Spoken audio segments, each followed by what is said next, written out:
Hello and welcome. Welcome to Regis University, Regis College, RT 201, Religion and the Human Quest. Anyway, I'm posting two videos for this week. The first one is this introductory video. The second one's going to be a little introduction to sort of more of the content of the class. I've been running back and forth with IT, and we're starting to slowly get things sorted out with our website. I appreciate your patience in sort of waiting for things to get up and running. I know it can be a source of anxiety for you as it is for me in not having things up and running smoothly sort of right out of the gate.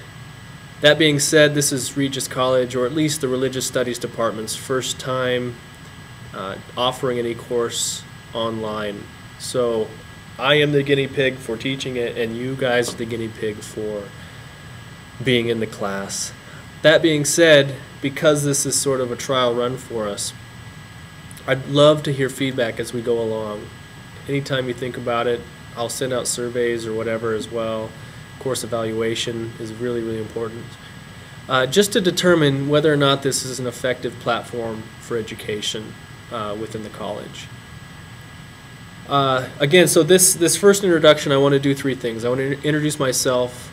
I want to give you some course expectations for what to expect, as well as sort of how to succeed in online education. And three, to kind of go over the syllabus a little bit, clear up some ambiguities, and let us all get started, at least on the syllabus anyway, on the same foot. My name is Aaron Conley. I have a PhD in Religion and Social Change from the University of Denver and Iliff School of Theology. I finished that degree up about a year ago and have been teaching at Regis College in the Religious Studies Department for the last year. It's been a fantastic school. I'm not Catholic, but I love the school. I love the student body. I love the vivacity that Regis students bring to the classroom and bring to from their lives. It's been very, very encouraging to me. By way of introduction, I have that degree. Some of my main concerns, my main passions in education, stem from issues of justice and injustice, looking at ethics, how we organize ourselves, how we justify our actions, how we justify all kinds of different things that are either for the good or for the ill of society. That passion has, I know it doesn't seem like a passion because I'm not very passionate right this second. It's because, I don't know, IT things make me crazy. Anyway, my passion for justice issues wasn't always there with me. I grew up Southern Baptist, and if you know anything about Southern Baptists, they, at least in the churches that I grew up in, tended to be very socially conservative, morally conservative as well. And so you don't get in those traditions, or at least the churches that I was in, a very broad sense that society is what we make it. And as I have distanced myself a bit from that life and that perspective, I've come to realize that no, society is kind of what we make it. These are the convictions that I'm holding and bringing to the class anyway. That being said, I believe that knowledge is situated. That knowledge has its most coherent meaning when you understand where it's coming from. So I give you knowledge about who I am, a little bit of knowledge about my religious background, educational background. I also work with my hands a ton. I do all my own auto mechanicking. I'm rebuilding a motorcycle. I rock climb. I work construction 3 days a week. 2 of those are with Habitat for Humanity in Denver. This is who I am. This is who the professor is for this course. And so inevitably, the things that we're going to be talking about, the questions that I pose to you are coming largely out of my location, who I am. Now each of you have your own location where you're coming from as well. And I believe that that knowledge is important. Far too often, standard models of education rely on the fact that students in a classroom are passive, are sort of empty vessels to be filled up by some knowledgeable person who stands in the front of the room. I don't buy that. I think, yeah, that model works sometimes, right? And it can be very effective in certain more effective in some subjects than others. But in a class like this one, where we're examining the issues of religion and of this whole concept, and we're going to talk about this in the next video lecture a little bit more, of the human quest, or what it means to be human, and how we go about answering questions about what it means to be human from a religious perspective, or religion, the perspective of religions. Those sorts of issues, these sorts of questions that we're going to be dealing with, don't have nice, easy, pat answers. We're not in a physics class. This is more philosophy, where we sit around and navel gaze, although hopefully there's more implications for real life than just that. But I'm approaching the class, and the online format actually yields this a little bit, with the understanding that each of you in the class have something to offer and bring, something to contribute to our discussions each week. And we're an accelerated course, so it's only 8 weeks. And there's no discussion this week, so starting next week. But since you each have something to contribute, right, the process of the class isn't going to be the filling us up of facts, of data. We're going to be looking at data. We're going to be analyzing things, right? But the more the purpose of the class is to understand how to think about issues of religion. This isn't a class called Introduction to World Religions, and it's not called that for a reason. So we have to learn to think religiously. Doesn't mean we need to practice religion, especially if you don't buy into it at all. That's fine. But we need to think about how can we see and analyze our content, our subjects in the class, from their worldviews, from their perspectives, so that we can hopefully come to understand their methods of reasoning, why they're asking certain questions, why they're answering certain questions in certain ways, right? And each of us are poised, especially being in a college, a university setting. Sorry, I'm in a classroom with motion sensors. Each of us is poised to bring something to the class, and I firmly believe that. Right, so I situate myself, and you're going to hopefully get more about who I am, where I'm coming from, through illustrations and things as we go along. No, I'm coming at the class from a sort of, I was raised Baptist. I can't change that about myself, right? That doesn't mean that I want you to see everything from a Baptist perspective. I don't want to see everything from a Baptist perspective. Anyway, hopefully the point of the class and our decorum as we proceed with our weekly discussions will be such that there's going to be some honesty, some genuineness with which we bring what we bring to the class. And you are an important part of that. And that brings us right into sort of some of the expectations for online learning. So if each student in the class is charged, or I am charging you with the task of bringing something to the class, bringing your knowledge set, bringing who you are to the class, you need to always be diligent, to be self-motivated, to fulfill the expectations of the class. What that means is to do the readings, to do them on time, to have thought about the readings a little bit, to come out of the readings with questions or with answers or whatever, right? But to be self-motivated, especially in the summertime when, quite frankly, I'd rather be outside in the sun. To be able to read everything that's expected, to think about those, to post all of the discussions and those posting requirements on time, and to fulfill the writing assignments on time as well. All that's going to not only enhance your experience in the class and what hopefully you can get out of the class, but it works to the benefit of our peers in the class as well. Because if you are engaged and active and posting things when they're supposed to be posted, then other students who are relying upon what you are saying to respond to post their response about will be able to do that because your stuff is already up there. So it's going to be a collaborative effort, and I hope that sort of the structure of the class can be learned fairly quickly in this 8-week format, so we don't have a lot of sort of technological bumbling, which we don't have good precedent for right now. So be proactive. Online learning is self-driven learning. Stay on yourself to get all the stuff done. And the last thing is make sure that you keep up with the readings and so that you don't fall behind. That takes us into the syllabus. I'll quickly breeze through the syllabus and some expectations.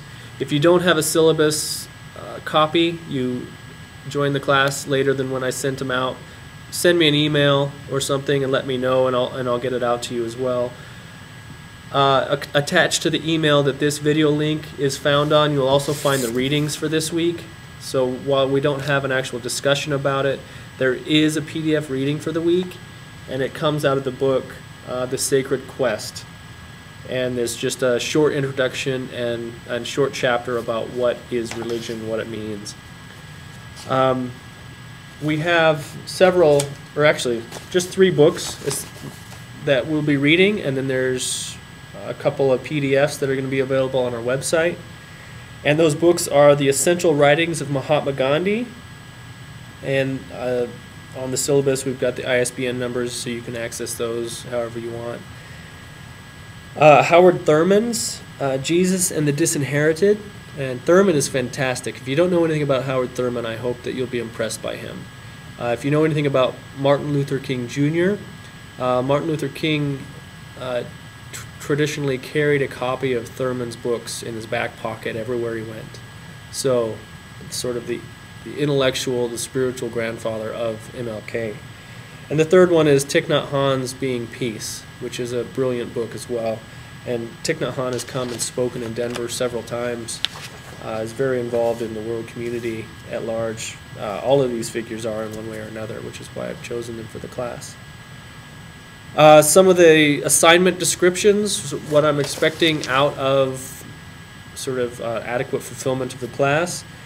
10% of your grade will be based upon academic decorum. Now, or participation decorum, sorry, both, same. It's not necessarily a participation grade. Your participation grade is factored into your weekly posts and responses, which is why that particular part of the class is worth 40%, the vast majority of any one thing that will be assigned throughout the class. I'm really interested in us having conversations each week about the material. So your well, anyway, the decorum grade is based upon how you conduct yourselves in our conversations. So if you're flippant, if you rude, downplay the ideas and thoughts of other students, I'm going to assess that more harshly than I will spirit of openness or inclusion, in the sense that we can be open and honest with one another in our discussions in such a way that we're being respectful and mindful of other people as well. That's what academic decorum is.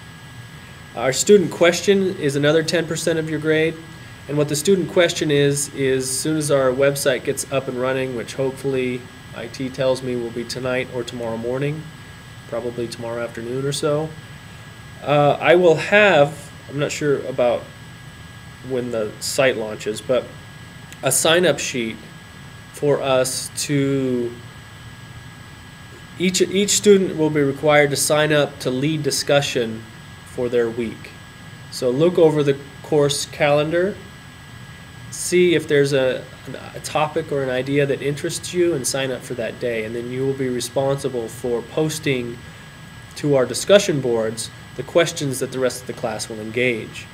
Now, as of present, there are 15 students enrolled in the course. We have only 6 weeks, I believe, of posting and having discussions, maybe, yeah, 6 weeks, which means we're going to have 2 or 3 students per week leading discussions. I will give you more information about that as that first date approaches, but the first week to lead begins next week. So read through the syllabus, and for those people who choose next week to lead, let me know, and I will show you how to do that. We'll figure it all out together. Most likely what will happen is you'll email me the prompt or your discussion questions, and I can post them online, but I haven't figured that out yet. So anyway, more information to follow. Our weekly responses, posts and responses, so the students who are in charge of leading and posting the questions for the week have to do so by Saturday at midnight. That gives the rest of the students in the class all of Sunday and all of Monday to read those questions, and in light of the readings for that week, respond with a substantive 250 to 300 word response. That'll be posted right up to the website. Now, that's Monday. By Wednesday, right, so we have 2 more full days in there to read the discussions as they get building momentum. And by Wednesday at midnight, each student should respond at least one time to some other student's conversation that's going on in one of the discussion threads. That being said, I think I say that a lot, that being said. Sorry. That being said, these responses due on Wednesday should be a minimum of 100 words.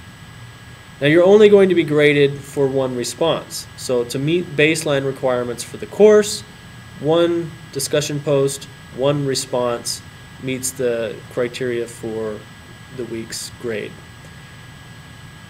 That we don't, though, or you're not limited to just one response. Especially if conversations get rolling, oftentimes students will post several responses to other people in the class because it's a conversation, and this is how we're actually going to dialogue and have conversation in the class.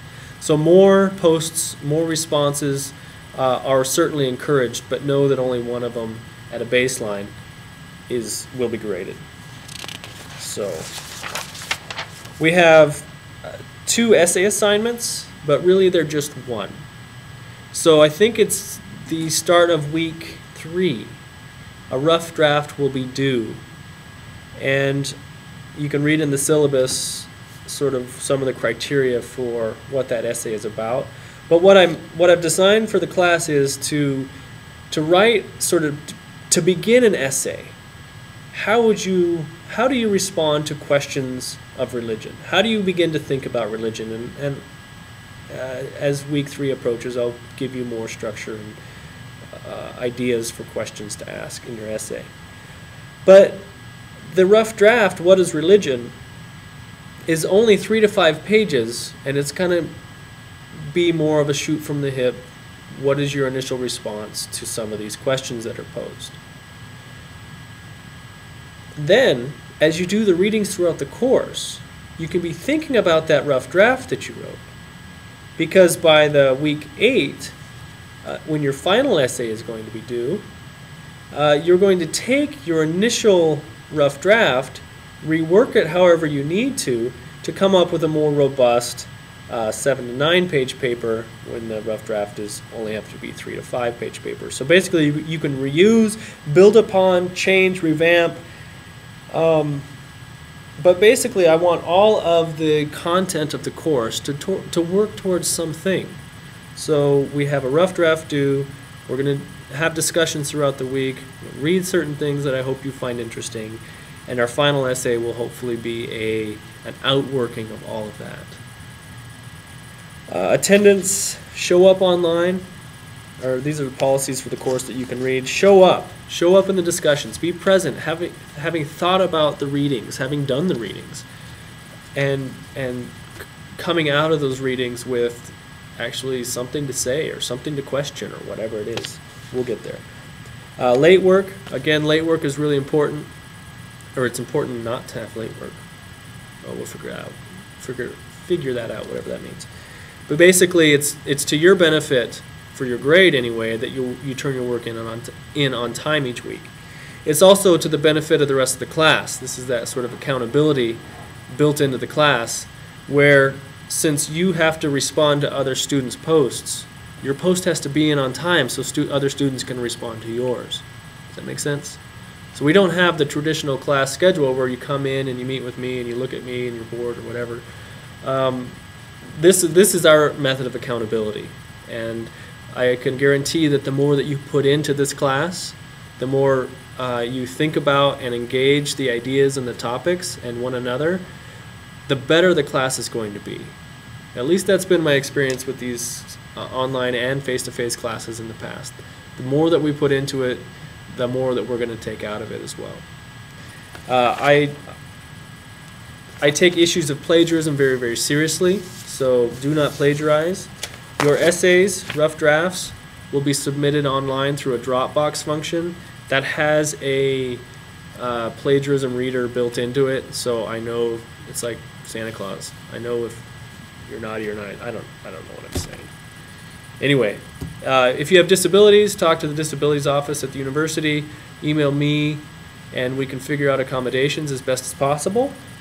And the change I have on the syllabus that didn't make it to print is the last day to withdraw from the course, instead of being July 13th, since the class will be 2 weeks done, is actually June 11th. So you've got quite a ways to figure out whether or not you want to grade for this class or not. Okay, happy introducing yourselves. Please introduce yourselves so we can get a sense to know who you are and therefore where your knowledge is coming from, what you're bringing to the class. Write up a one-page response to basically who you are, what degree you're studying for, what you hope to get out of this class, and what is your understanding or concept of religion or quest. How would you define both or one of these terms or whatever? Take a shot. We'll see what comes out. Post those online. I'm not a stickler this week about a deadline for that assignment, but please have those in no later than, say, Friday. I'm assuming, I take IT's word for it, that our class will be up and running by tomorrow. So spend some time looking at the content of the class.